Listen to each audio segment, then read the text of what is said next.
국가인권위원회가 최근에 또 희한한 판결을 내렸습니다. 최근에 학교에서 채플 수업을 이수하는 것을 의무화한 것이 종교의 자유를 침해하는 행위다, 이런 판단을 내린 건데요. 언론 보도를 조금 인용해보면 이렇습니다. 인권위원회는 지난 1일 한 대학교 총장에게 채플 대체 과목을 개설할 것을 권고했는데, 이렇게 된 이유는요, 이 학교의 한 학생이 채플 수업을 듣지 않으면 졸업할 수 없도록 한 학교가 종교의 자유를 침해하고 있다면서 인권위원회에 진정을 제기했기 때문입니다. 북한 인권은 계속 침묵하고 탈북 거부, 강제 북송 사건 같은 중요한 민족적 이슈에 대해서도 방관해온 인권위원회가 이런 것만은 정말 해서는 안 되는 결정들은 끊임없이 내리고 있습니다. 이게 참 인권위원회 이 심볼부터가 마음에 안 들어요. 다양성, 긍정, 해와 밝음, 조화, 포용, 공명정대함, 이런 뜻을 가지고 이렇게 동그랗게 하고 있는데, 평화, 포용을 상징하는 비둘기와 손 이미지 이런 것을 연결을 시켜놨는데요. 이 전시안이라는 얘기가 많죠. 전시안 한쪽 눈 감고 있는 지혜의 눈 말입니다. 불교에서 얘기하는 심안 이런 걸 얘기하는 거죠. 성경에서 창세기에 나오는 하나님이 대적할 때 눈이 맑아졌다 그러잖아요. 이 밝아진 눈 이런 거 말입니다. 어쨌든 이건 변론이고요.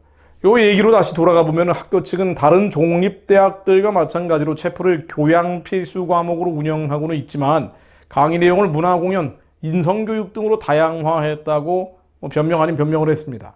운영 방식도 예배 형식을 취하지 않고 종교를 강요하는 요소가 전혀 없고 신입생 모집 요강 등을 통해서 학생들에게 채플 이수가 의무라는 사실을 미리 충분히 안내했다는 입장을 밝혔죠. 그럼에도 인권위는 이것은 기독교 전파다, 목적이 종교교육에 해당되는 것이기 때문에 안 된다. 또 채플 이수가 의무인 학교에 입학했다고 해서 어떤 종교교육이라도 받아들이겠다는 의사표시라고 추정할 수는 없다, 이렇게 결정을 한 겁니다. 자, 그런데 인권위의 이번 결정, 대법원 판결과도 완전히 배치되는 거죠. 정말 말도 안 되는 얘기입니다. 지난 1998년 채플 관련 숭실대 승소 판례를 보면은요, 대법원 판결문이 이렇습니다. 대학 예배가 종교인 양성에 직접적인 목표가 있는 게 아니므로 종교교과 이수를 졸업요건으로 정한 사립대 학칙은 이 사립대이기 때문에 헌법상 종교의 자유에 배치되지 않는다고 판결을 한 겁니다. 그런데 이런 대법원 판결과 전혀 반대되는 인권위원회 결정이 나온 거예요. 기독교 교육 완전히 못하게 하겠다, 이런 결정이죠. 이러다 보니 한국교회총연합, 한교총이나 사법 미션 네트워크 등에서는 공동 성명서를 내고 반발을 했습니다. 이 반발 성명을 좀 보면은요, 이번 인권위원회의 권고는 종교계 사립대학의 자율성 및 특수성을 전혀 고려하지 않은 것이다. 기독교 대학들의 헌법적인 권리를 명백히 침해하고 있다. 사립학교의 종교교육 권한을 제한해서 기독교 대학의 건학이념 구현 자체를 불가능하게 할 여지가 있다. 그릇된 권고문 철회를 강력하게 요구한다고 했습니다. 그런데 인권위가 이걸 받아들일 가능성은 없습니다. 지금까지도 받아들이지 않았지만 앞으로도 받아들일 가능성이 없죠. 법적인 기속력이 있는 게 아니기 때문에 성명 낸다고 해서 눈 하나 깜짝하지 않습니다. 어쨌든 이번 인권위원회 결정은 대한민국의 뿌리 자체를 끊어버리겠다는 거예요. 영적인 뿌리, 기독교 교육이죠. 대한민국이 어떻게 가능해졌냔 말이에요. 대한민국이 만들어진 것은 기독교 교육을 통해서 가능했던 겁니다. 이거 아예 못하게 하겠다는 거예요. 이게 사립대학인 것으로 추정이 되는데, 이 대학에서 기독교 교육을 못하게 하는 것뿐 아니라 대안학교도 교육감들의 간섭이 굉장히 심하죠. 기독교 교육을 정말 하기 어렵다고 얘기합니다. 조금 하면은 난리 난대요, 교육감들이. 이런 거 하지 말라고. 근데 대한민국이 만들어질 때 언더우드나 펜젤러 같은 열의 전문 배제학당처럼 바로 기독교 교육을 통해서 나라의 기초가 만들어졌는데, 이 실뿌리들을 다 끊어버리겠다는 게 지금 일어나고 있는 흐름들입니다. 이승만 대통령도 거기서 배운 사람 아니에요. 그리고 이승만 대통령은 바로 그 기독교 교육을 받고 새 사람이 되었고, 나중에 대통령이 된 뒤에 나라 전체를 기독교 정신에 기초한 나라로 바꾸기 위해서 제도적인 방법을 동원하기도 했습니다. 군대 목사인 군목제도, 경찰 목사인 경목제도, 형무소 목사인 형목제도, 집단적인 전도의 길을 텄었죠. 이 나라가 이렇게 만들어진 나라고, 이렇게 운영되어 왔던, 경영되어 왔던 나라입니다. 이승만 대통령 얘기 조금만 더 하자면요, 1947년에 국영방송인 서울중앙방송 통해서 선교할 수 있도록 허용을 했죠. 오직 기독교만 허용을 한 겁니다. 1954년에는 첫 번째 기독교 민간방송 CBS가 등장을 했고요. 1956년에는 극동방송이 설립이 됐습니다. 국기 우상화 반대 운동을 통해서 국기 배례를 주목례로 변경을 했고요.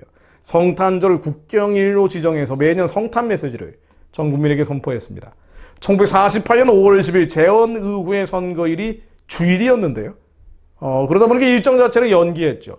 이승만 대통령이 한 겁니다. 기독교 청년회, YMCA 등 기독교 단체에 막대한 후원을 했던 것도 이승만 대통령입니다. 바로 기독교 교육을 받았기 때문에 기독교 교육이 중요하다라고 해서 국민들에게 기독교 교육을 한 거예요. 불탄일, 불교의 석가탄신일이 공휴일이 된 게 기독교 성탄절이 공휴일이 지정되고 26년 후의 일입니다. 불교의 교도소 선교도 기독교보다 16년 뒤였죠. 군대 선교도 18년 뒤에 이루어졌습니다. 이러다 보니 이승만 대통령의 초대 내각 21개 부서장 중에서 9명, 이 절반에 가까운 42.8%가 개신교인이었어요. 그 중에 2명은 목사였습니다.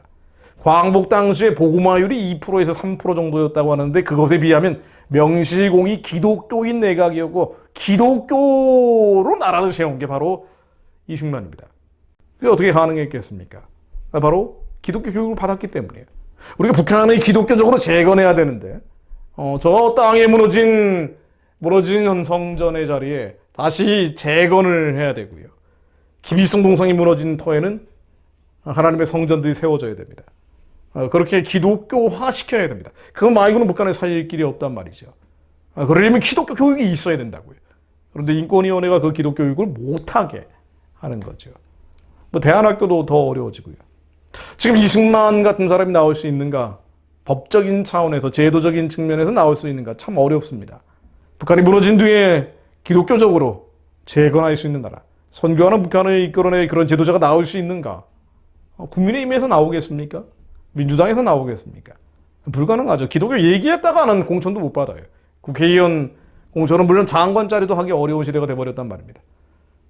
그렇다면 선교하는 통일한국은 현실적으로는 어렵다는 얘기죠. 불가능하다는 얘기입니다. 인간적으로는 그렇습니다. 자, 그래서 어떻게 됐겠습니까? 어떻게 됩니까? 북한 체제가 먼저 무너져야 돼요. 북한의 우상숭배 체제가 먼저 무너져야 그래야지 변화의 틈이 나옵니다. 북한 우상체제가 무너지면 남한의 국민의힘이니 민주당이니 저 우상체제와 우호적 공존을 하고 있던 또 적대적 공존을 하고 있던 정치 세력들, 북한 정권이 분단 구조에서 기생하고 있던 남한의 기득권 구도는 깨집니다. 그때는 비로소 경건한 자들, 하나님이 두려워하는 자들이 지도자들로 나올 수가 있습니다. 인권위원회 저런 결정도 더 이상 나오지 않게 될 거예요. 그러니까 먼저 북한 체제가 무너져야 됩니다. 사실 이거 말고는 지금으로서는 한국의 변화를 만들어낼 길이 없습니다. 숨쉴 틈이 나와야 됩니다. 결국 남을 살리는 것이 나를 살리는 길이죠. 북한을 살려야 남한이 삽니다. 한국교회가 이걸 깨달아야 됩니다. 교회가 신앙교육을 하고 또 교회 재단이 학교를 통해서 신앙교육을 전수하기 위해서는요. 백방으로 싸워야 되죠. 인권위원회 앞에 가서 시위도 하고 집회도 할 필요가 있습니다. 자, 그런데 쟤네들이 눈 하나 깜짝하지 않거든요. 근본적으로는 어떻게 해야 되는 거 아니에요? 북한의 우상체제가 평화적으로 무너질 수 있도록 부르짖어야 한다는 거예요. 목사님들이, 장로님들이, 권사님들이, 청년들이 공적인 자리에서 아까 사학 미션 네트워크 같은 분들, 목사님들이 북한의 우상체제가 평화적으로 무너져야 된다고, 북한 구원과 해방이 이루어져야 된다고 구체적인 언어를 통해서 선포해야 된다는 겁니다. 북한이 살아야 남한이 삽니다. 우리 민족은 하나이기 때문이에요. 살리지 않으면 살릴 수가 없습니다. 한국이 선거하는 제사장 나라가 되겠다고 하면서 민족의 절반이 2,500만이 학살당하고 죽임당하고 있는데 눈 하나 깜짝하지 않고 있으면 어떻게 선교하는 나라가 되겠어요? 어떻게 열방을 살리는 나라가 되겠냔 말이에요. 탈북 강제 묵성을 해도 눈 하나 깜짝하지 않으면 내 문제 아니니까 나하고는 상관없어 하고 있으면 어떻게 한국 교회가 만주와 연해주에 있는 저 이방의 잡족들을 살려낼 수 있겠냐고요. 자기 민족 절반이 죽어나가도 미동도 끔찍하지 않는 강철 심장을 가지고 있는데 결국 이렇게 가다가는 동성애 반기독교 쓰나미에 한국교회가 먹혀버립니다. 한국교회가 살기 위해서는 북한의 우상의 진이 무너지고 하나님께서 주신 양심이 회복돼야 됩니다. 그럼 인권위원회 사태를 통해서 심각성을 깨달아야 됩니다. 이게 지금 무슨 일이 벌어지고 있는 건지, 안티기독교 세력들이 이렇게 창궐 하고 있구나. 정신을 차려야 될 필요가 있습니다. 하나님의 마음을, 하나님께서 주신 이 양심 회복시켜달라고, 우리의 영이 살아날 수 있도록 우리 양심을 회복시켜달라고 기도합니다. 하늘을 창조하여 펴시고 땅과 그 소산을 내시며 땅 위의 백성에게 호흡을 주시며 땅에 행하는 자에게 영을 주시는 하나님 여호와께서 이같이 말씀하시되 나 여호와가 의로 너를 불렀은지 내가 내 손을 잡아 너를 보호하며 너를 세워 백성의 언약과 이방의 빛이 되게 하리니 내가 눈먼 자들의 눈을 밝히며 갇힌 자를 감옥에서 이끌어내며 흑암에 앉은 자를 그 안에서 나오게 하리라. 하나님, 저희들에게 예수 그리스도의 심장을 허락해 주옵소서.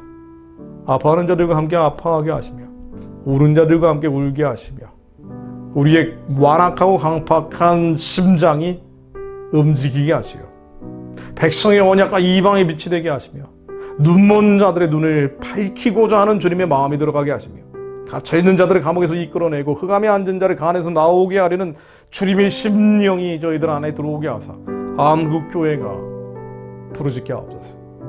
살기 위해서라도 북한의 우상의 진이 무너지라고 선포하게 하옵소서. 주님께서 의례와 공율과 회개의 영을 저희들에게 부어주옵소서. 예수 그리스도 이름으로 기도드립니다. 아멘.